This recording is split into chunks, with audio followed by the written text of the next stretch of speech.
Greetings. It's Deborah A. So happy to be here with you today. What I wanted to share was a story of this week.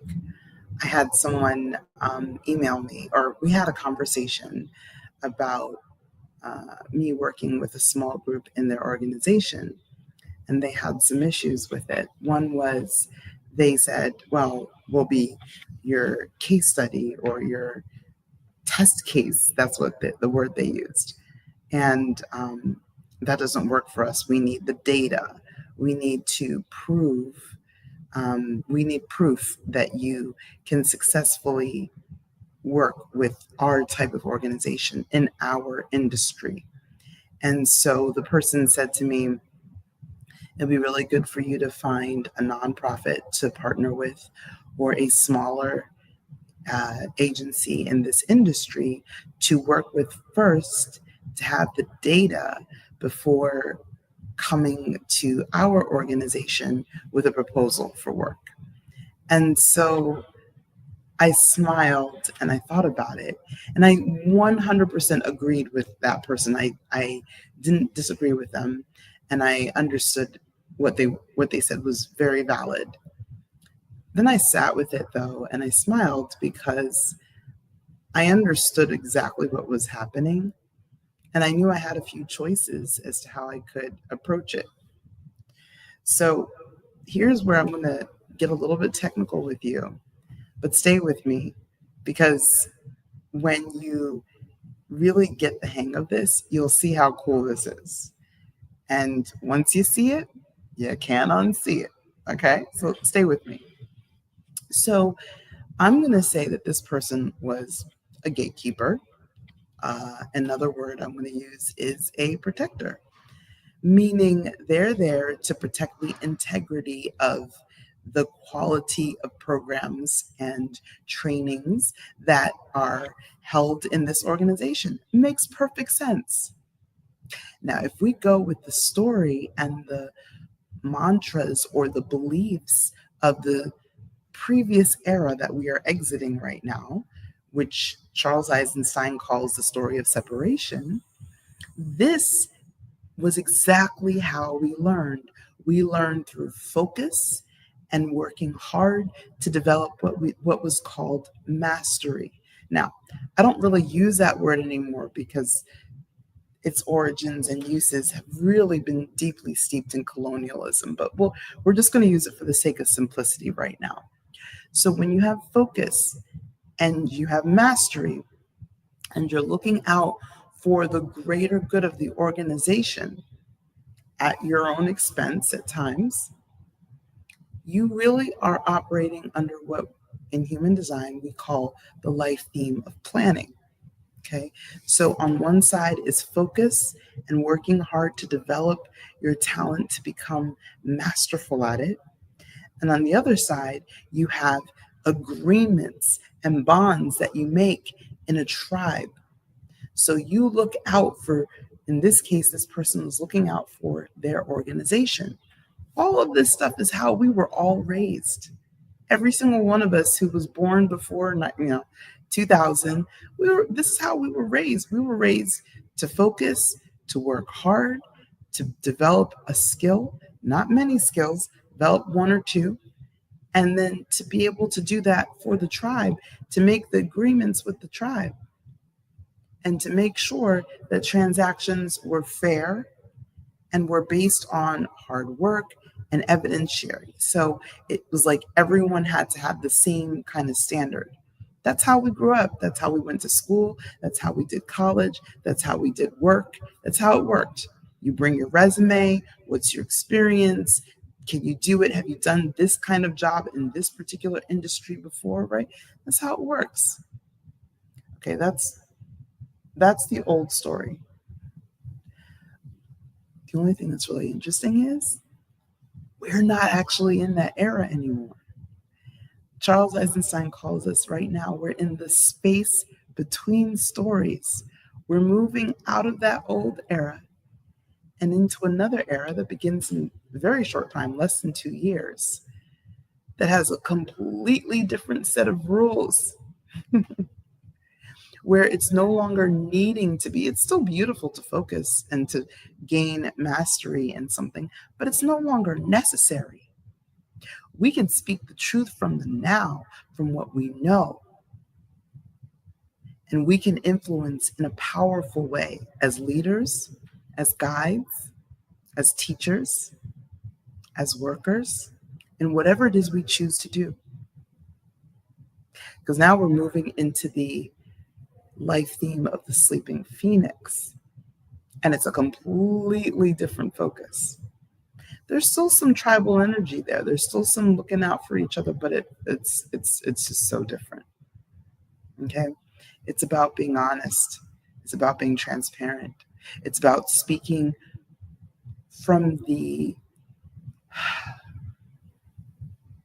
our knowingness of what we have energy for. And we don't have energy for nonsense anymore, sweetheart. Those of us who are in that leadership role, we are not here for nonsense. We are here to make impact. And we're not here to make impact like our great-grandparents did, or our teacher did, or our favorite hero did in a book. We are here to make impact as ourselves, because our unique individuality is here for a purpose. It's always been, but we're just now starting to wake up to that fact. Okay?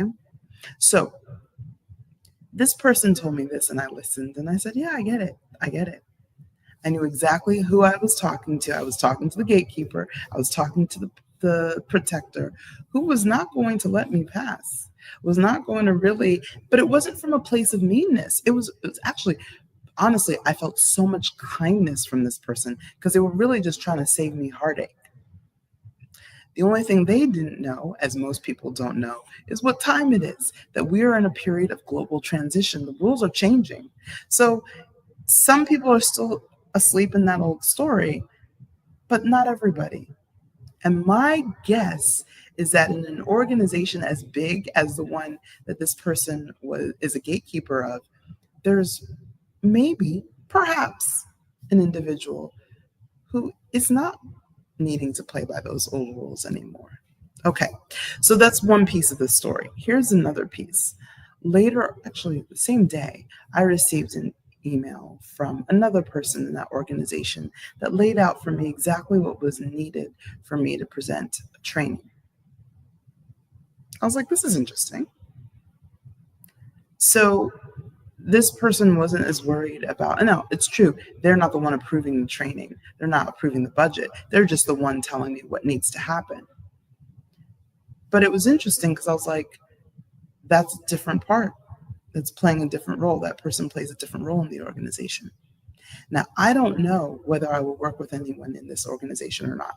That is not clear to me yet. But what is clear to me is exactly where probably the majority of the organization is, exactly what that person, that gatekeeper, told me where they are.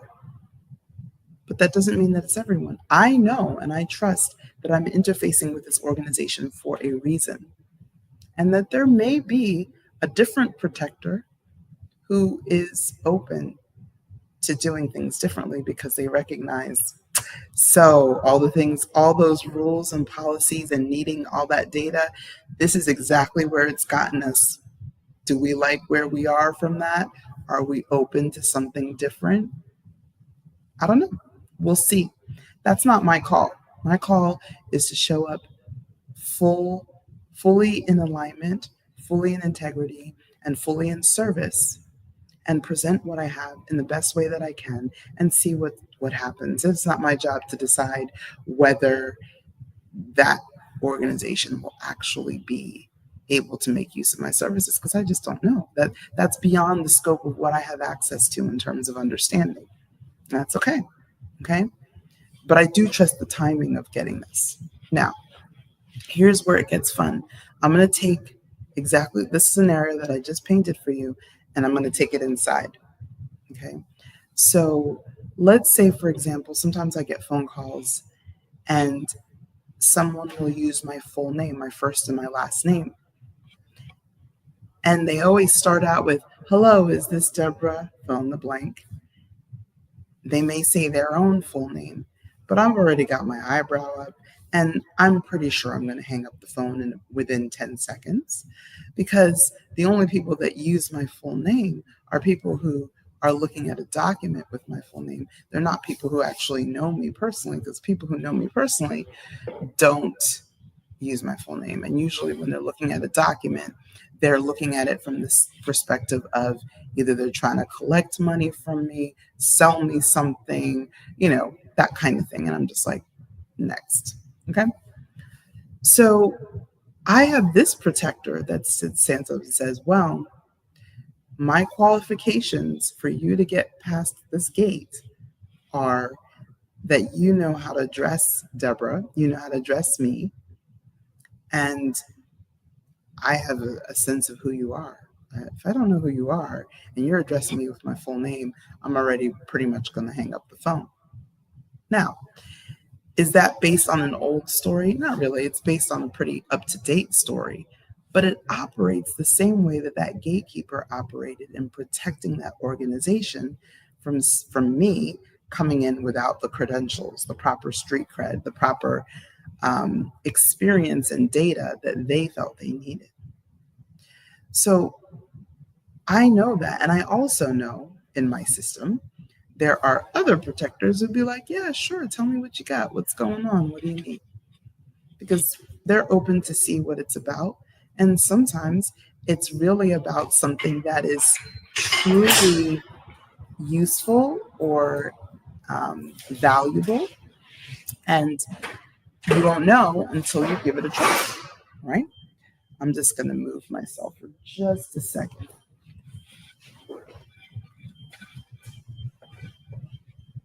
Actually, I'm going to go the other way. So you're just going to get a little bit of fun movement from me today. So the whole idea, hold on a sec.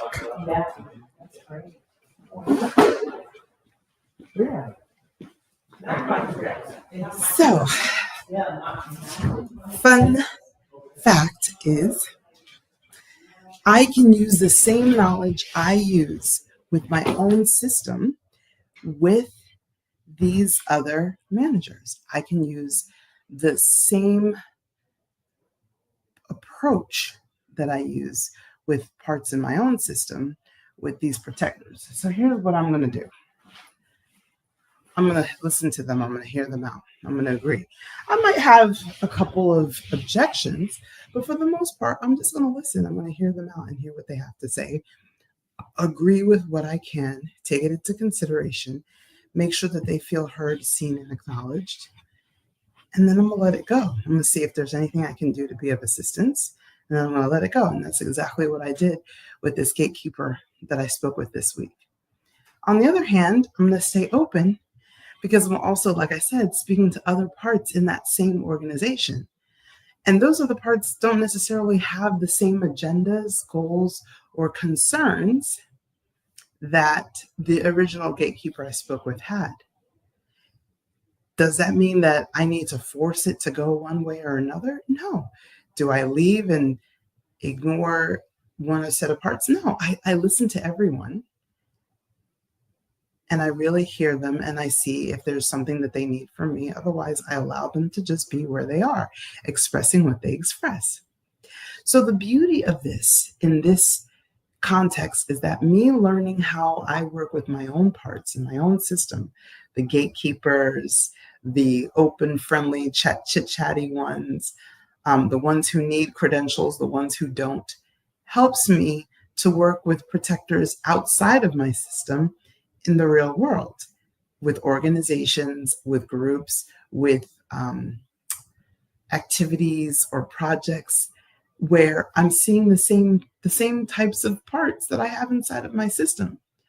So guess what? Instead of me having to go learn a model, an operating system that's like got all these different parts, it's got a manual that's this thick, and I got to go to all these trainings, I can just learn a couple of simple skills about how to care for my own parts, engaging with them in a way that's compassionate and respectful and that builds trust. and then allow that wisdom to inform me when I'm talking and dealing with other people. Of course, the one thing I've got to remember is that I'm looking at an externalization of what I already experience internally. But other than that, I don't need any other information. I don't need any other models. I don't need someone to tell me what to do. I already know what to do. And then I can use my intuition. I can use my logic. I can use my emotions and my tuning in to see what is appropriate in that moment.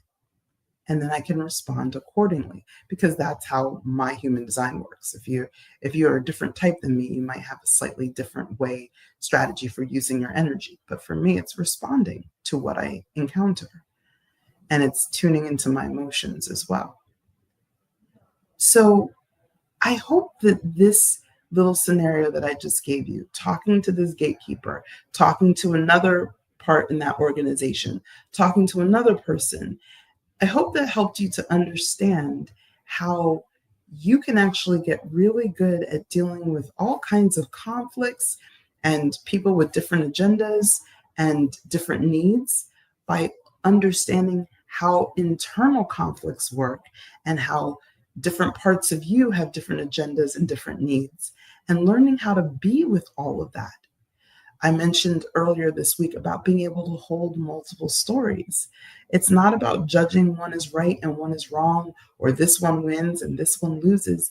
It's about being able to hold everything with peace, with love, and with compassion, and allow people to have the experience that they have and see what is needed from you. Sometimes nothing is needed from you except to just listen. Sometimes the answer is no, and you can't have what you asked for. Sometimes the answer is yes. You don't know. But when you're in this place of centeredness, where I know how to treat these people with respect and with compassion, it's a game changer. You can enter into any space as yourself. You don't have to put on a face. You don't have to be like, okay, I've got to be very still, or I've got to have a firm handshake, or I've got to just come in as yourself. Because you're confident. You are clear enough on your impact, on what's yours to do in each moment, that leadership quality exudes, it radiates from your being. And people then have an opportunity to say, something is different about this person. I want to hear what they have to say. So I'm really curious what your thoughts are. I kind of threw something out there. It wasn't a hypothetical. It really did happen this week. Hopefully you were able to make connections. If I confused you and you're clear as mud, let me know that in the comments. Or DM me. I'm happy to have a conversation and clarify in another post, or clarify in writing, because my goal is to make these tools accessible and easy for you to use or start using and practicing. I'm not going to say that anything is super easy. I mean, you still got to practice, but it's a lot simpler than learning all these models and operating systems that take so much time and energy, because you're just tuning into your own knowingness and tuning into your own system and how you operate anyway. All right, that's it for today. Much love.